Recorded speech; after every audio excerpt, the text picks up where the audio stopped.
Video is basically an implementation of Usart and Uart.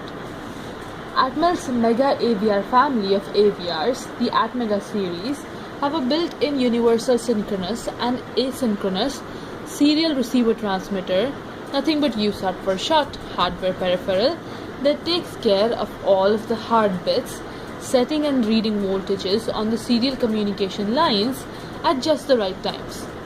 Here, basically, we will be doing a two-way communication between the microcontroller and the laptop.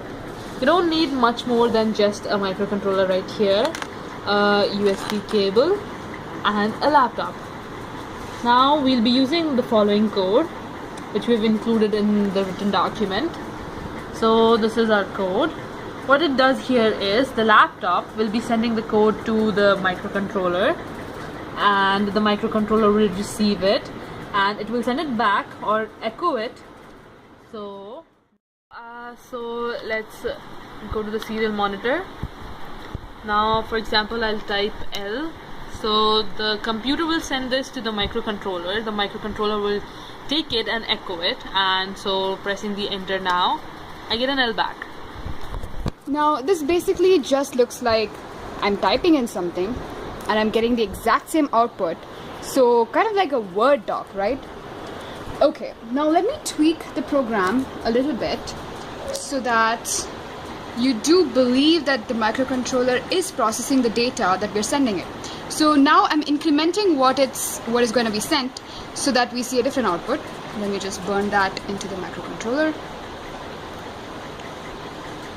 Okay. So while that's getting done, let us talk about the TX and RX LEDs on the microcontroller, which stand for transmitting and receiving respectively. So these LEDs begin to glow when the microcontroller is either transmitting information and receiving. So right now, since the program is being written onto the microcontroller, we saw both the LEDs were blinking simultaneously. Now that the program has been written, let us open the serial monitor again and check what output we get. Okay, so now I'm gonna type in an 8. We're supposed to get a 9. Let's see what happens. We got a 9. So the byte was sent from the computer to the microcontroller, which incremented it by 1, which sent it back to the terminal. Now let me type in a 3-digit number, 123. Will I get 124 or 234? We get 234. This is because each digit is 1 byte and they're processed separately. If you want to process them together, we have to change the program a little more. Now that concludes our tutorial on Usart and Uart. Have fun trying it on your own. Bye-bye.